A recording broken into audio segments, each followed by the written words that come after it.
Let's begin this journey with one undeniable truth. Fear is the most powerful barrier between you and your potential. It doesn't come to inform you, it comes to paralyze you. It doesn't protect you, it limits you. Fear is the single biggest enemy of your future, not because it's stronger than you, but because it convinces you that you're weaker than you truly are. Every person walking this planet has felt fear. It's a universal emotion. But what separates those who succeed from those who stay stuck is not the absence of fear, it's how they respond to it. The greatest minds, the most successful leaders, and the most impactful innovators all battled fear. But they didn't let it win. They made a decision to move forward anyway. So what exactly is fear? It's not just a nervous feeling in your chest. It's a mindset, a voice in your head that whispers you can't. It creates worst-case scenarios before you've even started. It paints your future with failure before you've had a chance to build anything. Fear feeds on hesitation, procrastination, and overthinking. And most of all, it thrives in silence. The more you ignore it, the stronger it becomes. Fear shows up when you're standing at the edge of change. It whispers when you think about starting a business, switching careers, speaking in public, creating something new, or simply trying something you've never done before. It says, stay where it's safe. But let me ask you, is safety your goal or is growth?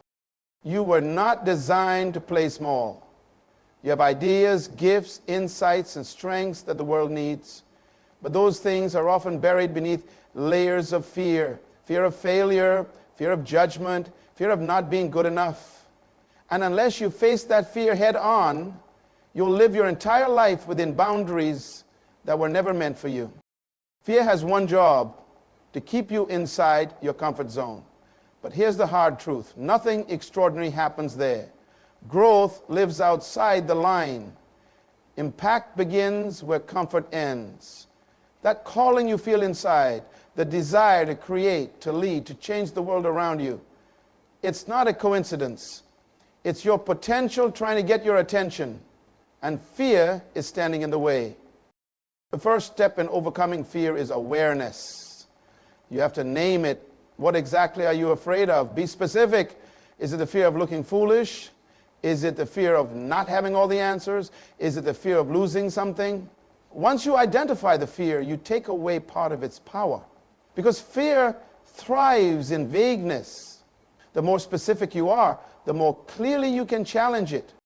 Next, you must understand that fear lies. It presents itself as caution, but it's really just control. It pretends to protect you, but it's only keeping you stuck. Most of the things we fear never actually happen. And even when they do, we often discover that we are far more resilient than we thought. Here's something powerful to remember. Fear is always loudest right before a breakthrough. It gets intense the moment you're about to do something meaningful. That's not a sign to turn back. That's a signal to push forward. If your heart is racing, if your palms are sweating, if your mind is filled with doubt, you're probably exactly where you need to be, because fear always fights purpose. Let me say this as clearly as possible. You don't have to be fearless to act. You just have to be brave enough to begin. Bravery is not about feeling invincible. It's about choosing to move forward even when your voice shakes and your hands tremble. Progress is built on those little acts of courage. Making the call, sending the email, showing up, speaking out, trying again. We often wait for confidence to appear before we act. But that's backward. Confidence comes after action, not before it. You build confidence like muscle, by repetition, by stepping into discomfort, by doing things that scare you until they don't anymore. You don't become confident by thinking, you become confident by doing. So here's what I want you to do. Think about one thing, just one, that fear has been holding you back from. Maybe it's launching that project. Maybe it's having a conversation you've been avoiding. Maybe it's putting your work out into the world. Write it down. Own it. Then ask yourself, what is the cost of staying afraid? Because make no mistake, fear is expensive. It costs you time. It costs you opportunities. It costs you progress. And worst of all, it costs you fulfillment. You only get one life. It's not a cliche. It's a reality. And the regret of what if is a pain no one deserves to live with. Don't let the fear of striking out keep you from ever swinging the bat. Take the chance. Bet on yourself, not recklessly, but intentionally. You don't have to take massive leaps overnight. Start small. Take one step, one email, one phone call, one decision. Fear will try to stop you at every level, but it only has as much power as you give it. When you take action in spite of fear, you train your mind to see possibilities instead of limitations.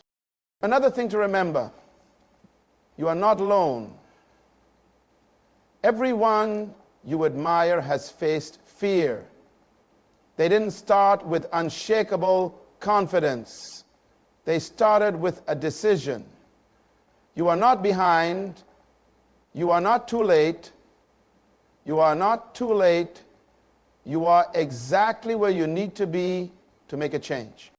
Your calling, whatever it looks like, won't come find you. You have to meet it halfway.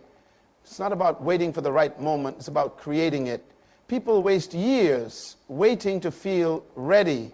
But readiness is a myth. No one feels 100% ready.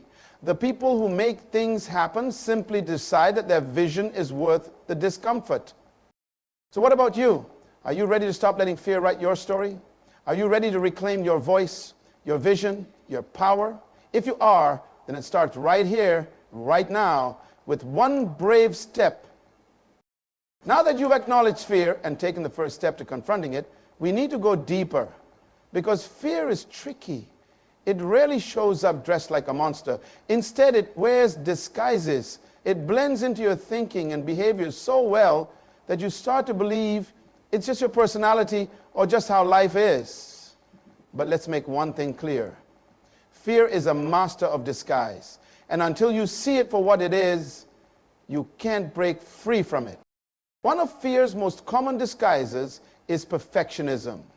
It tells you that you can't take action until everything is perfect, that you can't start your business until the logo is flawless, your idea is fully developed, and every possible risk has been eliminated, that you can't share your message until your delivery is flawless, or until you have every credential known to man. But here's the truth. Perfection is just fear in a fancy suit. It's fear of being judged. Fear of not measuring up. Fear of vulnerability. You don't need perfect to begin. You need movement. The people who make a difference in this world are the ones who are willing to be imperfect in public. They launch messy, speak honestly, fall down, get up, and keep going. Perfectionism stalls progress. And often the real reason we delay isn't because we're not ready. It's because we're afraid to be seen, starting small. Another disguise of fear is procrastination. You know what needs to be done. You even want to do it, but somehow you keep putting it off. You call it being too busy or waiting for the right moment, but under that surface is fear whispering, what if you fail? Or what if this actually works and everything changes? You see, we fear success almost as much as we fear failure. Success requires change, responsibility, visibility. And that makes your comfort zone feel safer, even when it's slowly suffocating your growth. If fear can't stop you outright, it'll try to distract you. It will flood your life with noise. Social media scrolling, endless planning, busy work, constant comparison, until you forget the direction you were heading. You must protect your focus like your future depends on it. Because it does. Every hour you spend distracted is an hour not invested in your calling. And fear loves when you're distracted, because distracted people don't take action. Comparison is another tactic fear uses to keep you stuck. You scroll online, see someone who looks more confident, more accomplished, more established, and suddenly your vision doesn't feel good enough. But let me remind you, you're not supposed to look like anyone else. Your path is unique. Your voice is one of a kind, and your timing is yours alone. You are not late. You are not less. You are not behind. You are becoming. And then there's self-doubt, the most personal, internalized form of fear. That inner voice that says, who do you think you are? It challenges your worth, your capability, your intelligence, your potential. But here's what you must understand. Self-doubt is learned. You were not born doubting yourself. Life taught you to do that through criticism, failure, rejection, and disappointment. But if self-doubt can be learned, then confidence can be trained. Every time you take action in the face of self-doubt, you build the muscle of belief. You rewire your mind. You reclaim your power. So how do you dismantle these patterns of fear? You start with awareness. You begin to recognize when fear is at the wheel. Is that thought really true, or is it fear talking? Is this delay necessary, or is it fear disguising itself as caution? Is this criticism helpful, or is it fear trying to shrink you? Next, you need strategy. It's not enough to be inspired, you need tools. One of the most effective tools for overcoming fear is action in small doses. Fear hates momentum. Start with tiny, low-stakes steps that prove to your brain, I can do this. Make the phone call, send the message, write the first page, speak up in the meeting. Each step chips away at fear's illusion of control. Another tool is visualization. Your mind responds powerfully to images. Picture yourself doing the thing you fear clearly and vividly. Imagine it going well. Imagine the relief, the confidence, the progress. The more your brain experiences that vision, the more it starts to believe it's possible. You also need to manage your environment. Who are you listening to? Are you surrounded by people who speak life into your dreams or fear into your decisions? The voices around you matter. Choose community that encourages action, not excuses. Surround yourself with people who make growth feel normal. And finally, practice self-talk that reinforces courage. Talk to yourself like someone you believe in. Replace I can't with I'm learning. Swap what if I fail with what if I grow. Reframe the story, because the narrative you tell yourself becomes the reality you live. Remember, fear will always knock on the door, but you don't have to let it inside. You don't have to sit down with it. You don't have to hand over the keys to your life. Fear might visit, but it doesn't get to stay. Your calling is not a fantasy. It's not wishful thinking. It's the intersection of your passion, your talents, your values, and your sense of contribution. It's what lights you up when you talk about it. It's what you do even if no one paid you. It's what brings you alive. And the more time you spend fighting fear, the less time you spend living your truth. This is your moment to start choosing your future over your fear, to take your power back from hesitation, to rewrite the story that says you're not enough. Because you are more than capable, you are intelligent, you are creative, and you are stronger than the voice in your head that tells you otherwise. So let me challenge you. What is one fear-based habit you're going to break starting today? What is one bold action you can take this week to prove to yourself that fear no longer leads your life? The greatest risk isn't trying and failing, it's staying stuck and never knowing what could have been. Don't let fear rob you of the life that's trying to unfold through you. Now that we've recognized the lies fear tells and identified the patterns it hides behind, it's time to move beyond simply managing fear. It's time to dominate it. And you do that by developing clarity, resilience, and unstoppable momentum. Because fear only controls those who don't know where they're going. Once you define your direction, fear loses its influence. Let's start with your vision. A calling is not just a goal, it's not a job title, it's a direction that aligns with your deepest values, natural strengths, and greatest impact. It's the intersection where your fulfillment and the world's need meet. When you tap into that, something shifts. You stop moving just for survival. You begin moving with purpose. But vision doesn't just arrive in your mind like a flash of lightning. It's built over time through observation, self-reflection, and intentional action. Ask yourself, what drives me? What do I care about enough to endure discomfort for? What comes naturally to me that others find difficult? Where do I feel most alive, useful, and authentic?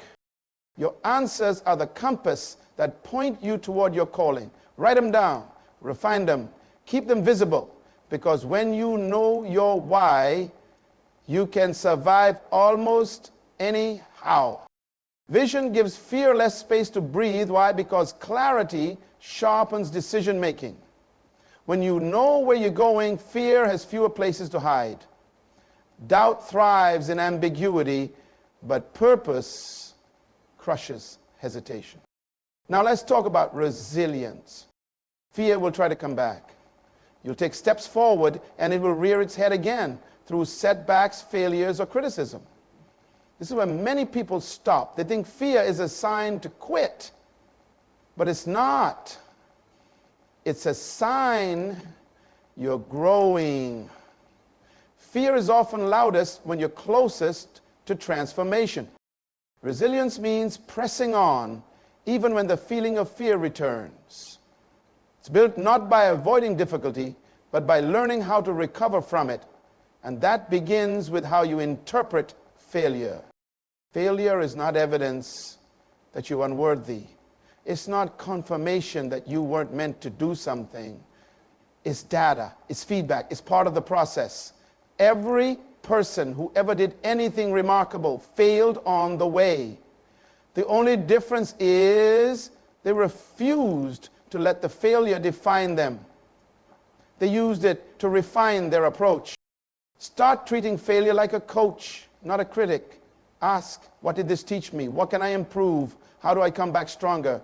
And then move. Adjust. Don't stop. Because your ability to get back up is more powerful than anyone's opinion or judgment. Here's another truth. Growth is uncomfortable. If you want to become someone you've never been, you have to do things you've never done. That means you're going to feel awkward, out of place, even afraid sometimes. But discomfort is a sign that you're moving in the right direction. It means you're stretching beyond the limits fear once placed around you. Develop habits that reinforce resilience. Reflect regularly. Ask yourself what's working and what's not. Celebrate progress. Recognize how far you've come. Protect your mindset. Read, learn, and expose yourself to empowering perspectives. Stay around growth-minded people. Energy is contagious. Surround yourself with people who make courage feel normal. Now let's talk about what it means to be unstoppable. Being unstoppable doesn't mean you never feel fear. It means fear no longer dictates your behavior. You keep moving forward no matter how loud the doubt becomes.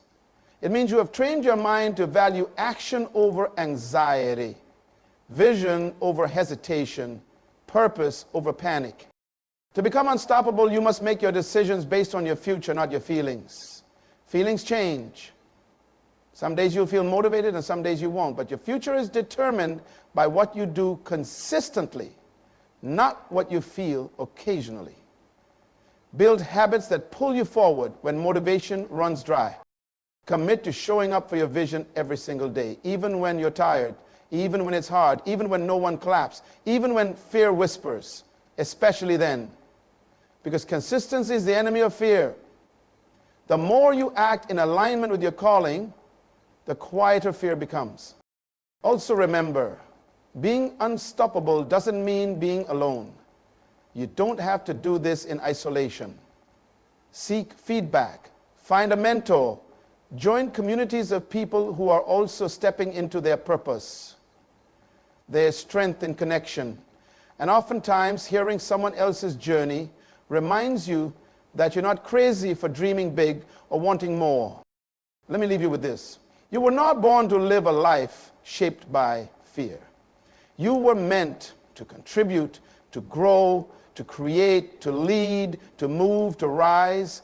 Inside of you is potential that fear hopes you never discover. And every day you wait, that potential stays locked inside. But every day you act, even in small ways, you unlock another level of who you are becoming.